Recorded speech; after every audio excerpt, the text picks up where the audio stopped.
Aryadan house വന്നാലേ നിർബന്ധമായിട്ട് പോകേണ്ട 2 സ്ഥലമുണ്ട്. ഒന്ന് ആര്യാടൻ സാറിന്റെ കാലം തൊട്ടുള്ള ലൈബ്രറി, 2 തീൻ മേശ, 2 നമ്മൾ എക്സ്പ്ലോർ ചെയ്യാൻ തീരുമാനിച്ചു. അത് പറയാറുണ്ട് അടുക്കളയിൽ വരെ ഈ മണ്ഡലത്തിലെ ജനങ്ങൾക്ക്. ഒന്ന് ഗേറ്റ് അടയ്ക്കാത്ത വീടാണ്, ഇതുവരെ ഗേറ്റ് അടച്ചിട്ടില്ല. ബാബുട്ടിക്കാർ കഴിഞ്ഞ ദിവസം ഒരു ചലഞ്ച് ഉണ്ട്, എന്തെങ്കിലും ഒരു ദിവസം ഗേറ്റ് അടച്ചതിന് എനിക്ക് വോട്ട് വേണ്ട, എനിക്ക് വോട്ട് വേണ്ടത്. ഗേറ്റ് അടച്ചത് നിങ്ങൾ കണ്ടാൽ എനിക്ക് വോട്ട് വേണ്ട. കുട്ടിക്കാലം മുതൽ എനിക്ക് ഓർമ്മയില്ല. അപ്പോഴേ ടോപ്പിക്കിൽ എന്ന് പറഞ്ഞാൽ നല്ല വിശപ്പുണ്ട്. തീൻമേശയിലേക്ക് ഈ തീൻമേശക്ക് ഒരുപാട് ചരിത്രം, ഒരുപാട് പണ്ട് തീന്മേശയില്ല, നിലത്ത് പായ വിരിച്ച് ഞങ്ങളിവിടെ അതിന്റെ വട്ടത്തിലൊരു സവറ എന്ന് പറയും, ഞാൻ സുപ്ര എന്ന് പറയും, സുപ്ര. ആ സവറ വിരിച്ച് അതിലാണ് സാധനം വയ്ക്കുക. ഒരു ചുറ്റുപാട് ഇരുന്നിട്ട് ഒരു മൂപ്പരൻ എല്ലാവർക്കും മൂപ്പര കൈ കൊണ്ട് വിളമ്പി കൊടുക്കുക. ഞാൻ 28 അന്തർദേശീയ ഫെസ്റ്റ്, 28 ഇന്റർനാഷണൽ ഫെസ്റ്റിവൽ പങ്കെടുത്തു. 28 രാജ്യം. ഈ അല്പബുദ്ധിജീവികളുടെയും സാംസ്കാരികമാരുടെയൊക്കെ കാലത്തെ ഇത് എനിക്ക് തോന്നുന്നു ഇതൊക്കെ പുള്ളിക്കല്ലാതെ വേറെ ആർക്കും അറിയുക പോലും ഇല്ലാത്ത കാര്യങ്ങളാണ്. ഇതൊന്നും ഇങ്ങനെ ഘോഷിച്ച് നടക്കാറില്ല. ഒരു 600-ഓളം പേർക്ക് പിന്നെ വീട് നഷ്ടപ്പെട്ടു. 6 വർഷം തികയാണ് ഈ ഓഗസ്റ്റ് 8-ാം തീയതിയിലേക്ക്. 6 വർഷമായി. 6 വർഷം ഇതുവരെ വീടായിട്ട്. ഇതുവരെ ഈ ഈ പ്രളയവുമായി ബന്ധപ്പെട്ട് ലോകത്തുള്ള മുഴുവൻ മനുഷ്യന്മാരും സംഭാവന ചെയ്തതാണ്. എന്നിട്ട് അവിടേക്കൊരു കാര്യം എത്തുന്നില്ല എന്ന് പറഞ്ഞാൽ ഭയങ്കര ക്രൂവലാണ്, എക്സ്ട്രീം ക്രൂവൽ. മനുഷ്യരാകണം എന്ന് പറഞ്ഞാൽ പോലെ നമ്മളൊക്കെ ഉപദേശിക്കും മനുഷ്യരാകണം എന്നുള്ള കവിത മാത്രം പോലെ ഇവരങ്ങ് ആയാൽ മതി. ഇവരെ മനുഷ്യരായിട്ടൊന്ന് പരിഗണിച്ചാൽ മതി. ഇവരങ്ങ് ആയാൽ മതി. മോളെന്താണ് ഇനി ലൈബ്രറി മോള് ലൈബ്രറി. നിങ്ങൾ വർക്കൗട്ടൊക്കെ ചെയ്യലുണ്ടോ?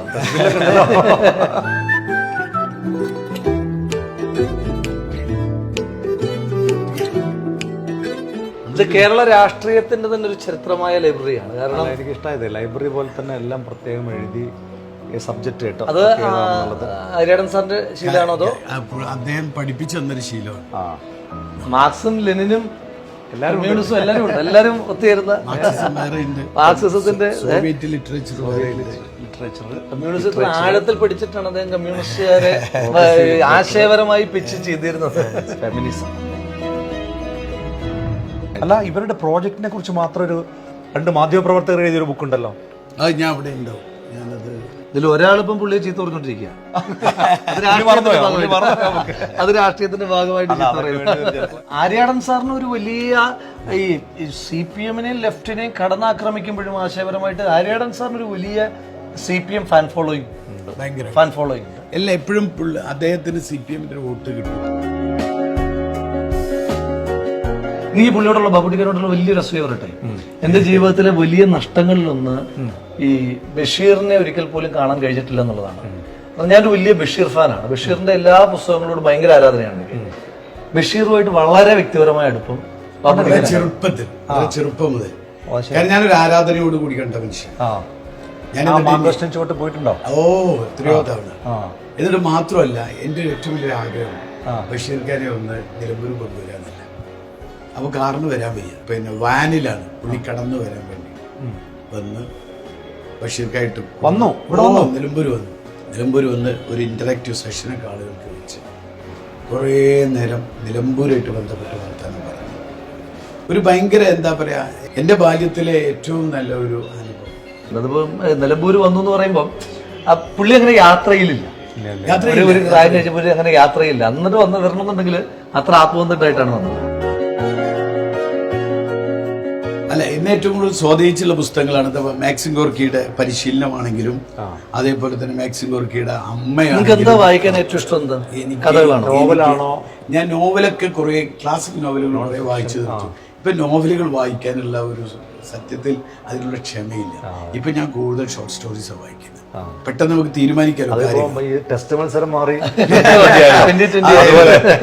ദസ്തവസ്കിയുടെ കുറ്റവും ശിക്ഷയാണെങ്കിൽ പുതിയ കാല എഴുത്തുകാരിൽ വായിക്കാറുണ്ടോ?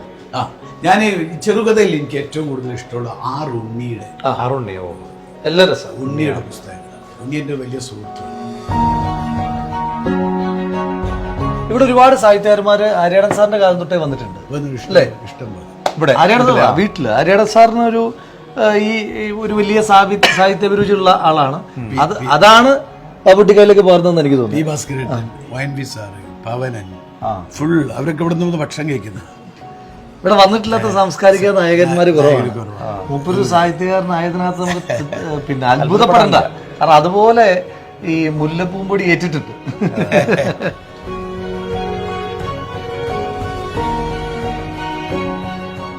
ഓ അവാർഡുകൾ ഒരുപാടുണ്ടല്ലോ.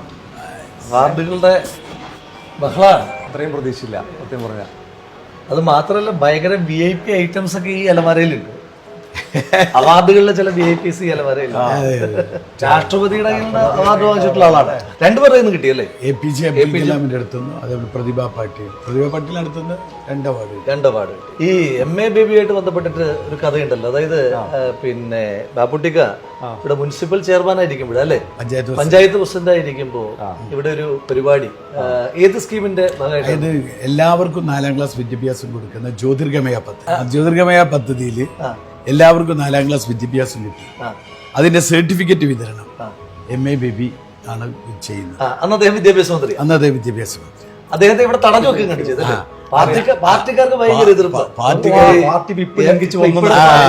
CPM-ന്റെ പോളിറ്റ് ബ്യൂറോ ഇപ്പോഴത്തെ ഓൾ ഇന്ത്യ സെക്രട്ടറി അഖിലേന്ത്യാ സെക്രട്ടറി വളരെ ഇംപ്രസ്ഡ് ആയി. അദ്ദേഹം വിദ്യാഭ്യാസ മന്ത്രി കൂടിയാണ്. ഈ പദ്ധതിയെ പറ്റി വളരെ ഇംപ്രസ്ഡ് ആയിട്ട് അദ്ദേഹം നിലമ്പൂരേക്ക് വന്നു. നിലമ്പൂരേക്ക് വന്നപ്പോ പാർട്ടി ഓഫീസിൽ പാർട്ടി പ്രവർത്തകർ അദ്ദേഹത്തെ തടഞ്ഞു വെച്ചു. എന്നിട്ട് അദ്ദേഹം പങ്കെടുത്തു. അങ്ങനെ പ്രത്യേകത കൂടി പങ്കെടുത്തു എന്ന് മാത്രമല്ല, ആ തടഞ്ഞു വെച്ച പാർട്ടി ലോക്കൽ കമ്മിറ്റികളെ, ഏരിയ കമ്മിറ്റികളെ മുഴുവൻ പിരിച്ചുവിട്ടു. അപ്പൊ CPM-ന്റെ തോൽപ്പിക്കാത്തുള്ള കമ്മിറ്റികൾ പിരിച്ചുവിട്ടുള്ള മുതലായി നിൽക്കുന്നത്. കേരളത്തിലെ ഏറ്റവും നല്ല മുനിസിപ്പൽ ചെയർമാനെ വിദേശത്ത് കൊണ്ടുപോകാൻ തീരുമാനിച്ചപ്പോൾ ഷൗക്കത്ത് കെ ആണ്. അല്ല, അതിന്റെ പുരസ്കാരം ഇല്ലേ? അത് ജ്യോതിർഗമയ എന്നറിയുന്ന 4ാം ക്ലാസ് വരെയാണ്, പ്രൈമറിയാണ്. ഇത് 10ാം ക്ലാസ്. 45 വയസ്സിന് താഴെയുള്ള മുഴുവൻ ആളുകളും നിലമ്പൂരിൽ 10ാം ക്ലാസ് പാസ്സായി. ഓ, പ്രായമായ ആളുകൾക്ക് സൗജന്യമായി മരുന്ന് കൊടുക്കും. അതായത് പ്രായമായ ആളുകൾക്ക്, ഈ 60 വയസ്സ് കഴിഞ്ഞ മുഴുവൻ ആളുകൾക്കും സൗജന്യമായ മരുന്ന് അവര് ഗവൺമെന്റ് അത് ഗവൺമെന്റ് ആശുപത്രിയിൽ നിന്ന് അവര് ചികിത്സിച്ച്, സാധാരണ ഗവൺമെന്റ് ആശുപത്രിയിൽ കുറച്ച് മരുന്നല്ലേ ഉണ്ടാവുള്ളൂ, ബാക്കി പുറത്തേക്ക് എഴുതി കൊടുക്കുകയാണ് ചെയ്യുക. ആ പുറത്തേക്ക് എഴുതി കൊടുക്കുന്ന പ്രിസ്ക്രിപ്ഷൻ നീതി മെഡിക്കൽ സ്റ്റോറിൽ, ബാങ്കിന്റെ നീതി മെഡിക്കൽ സ്റ്റോറിൽ കൊണ്ടുകൊടുത്താൽ ആ മരുന്നുകൾ മുഴുവൻ ഇവർക്ക് ഫ്രീ ആണ്. മെഡിക്കൽ കോളേജ് മരുന്നില്ല മാത്രമല്ല, സർജറി മറ്റേ ഫ്ലാഷ് ലൈറ്റിൽ, മൊബൈൽ ഫ്ലാഷ് ലൈറ്റിൽ സർജറി ചെയ്ത വാർത്ത വരെ നമ്മൾ വായിക്കേണ്ടി വന്നു. നിർമ്മൽ ഗ്രാം ദേശീയ പുരസ്കാരമാണ്. ഇത് പഞ്ചായത്തിന് കിട്ടുന്ന ഒരു ദേശീയ പുരസ്കാരം. സത്യത്തിലേ ഒച്ചമോളം വെക്കുന്നില്ലെന്നേ ഉള്ളൂ. ഇയാളുടെ ഒരു സാംസ്കാരിക ഇന്റർഫിയറൻസും അതുപോലെ തന്നെ ഒരു ചെയർമാനായിട്ടിരുന്നപ്പോഴും പഞ്ചായത്ത് പ്രസിഡന്റായിട്ടിരുന്നപ്പോഴും ഒക്കെ ഇത്രയേറെ ഞാൻ രാഷ്ട്രീയത്തിലൊക്കെ തുടങ്ങുന്ന സമയത്ത്, അല്ല രാഷ്ട്രീയം പഠിച്ചു തുടങ്ങുന്ന സമയത്താണ് ബാബുട്ടിക്ക മുനിസിപ്പൽ ചെയർമാനാണ്. പക്ഷേ ആ പ്രായത്തിൽ നമുക്കറിയുന്ന ഒരു മുനിസിപ്പൽ ചെയർമാനായിരുന്നു. അത്ര പേരെടുത്ത ഒരാളാണ്, പക്ഷെ ഒച്ച നോക്കില്ല എന്നുള്ളതേ ഉള്ളൂ. കേരള രാഷ്ട്രീയത്തിലെ ചരിത്രം ഉറങ്ങുന്ന ഒരു സ്ഥലമാണിത്. എനിക്ക് ഈ വീട്ടിൽ ഏറ്റവും ഇഷ്ടമുള്ള സ്ഥലം ഇതാണ്. ഞാൻ ആര്യാടൻ സാറിനെ കാണാൻ വന്നപ്പോഴൊക്കെ ഈ മുറിയിലാണ് സാറ് ഇങ്ങനെ TV കണ്ടുകൊണ്ട് ഇങ്ങനെ കിടക്കുന്ന കിടപ്പാണ്. അപ്പൊ ഇനി ആര്യാടൻ ഹൗസിൽ നിന്ന് 2ാമതൊരു MLA ആയി ബാബുട്ടിക്ക വരാൻ പോവാണ്. ജൂലൈയിലെ സമ്മേളനത്തിൽ ബാബുട്ടിക്ക ഉണ്ടാവും. 9 കൊല്ലത്തിന് ശേഷം ഈ മണ്ഡലം തിരിച്ചു പിടിക്കാൻ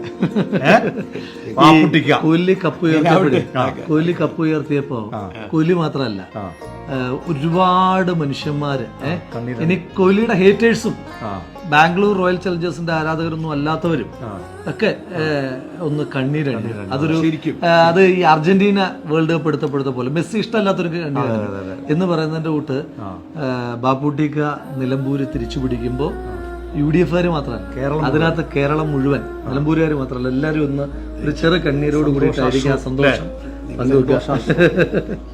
all the best. Thank U.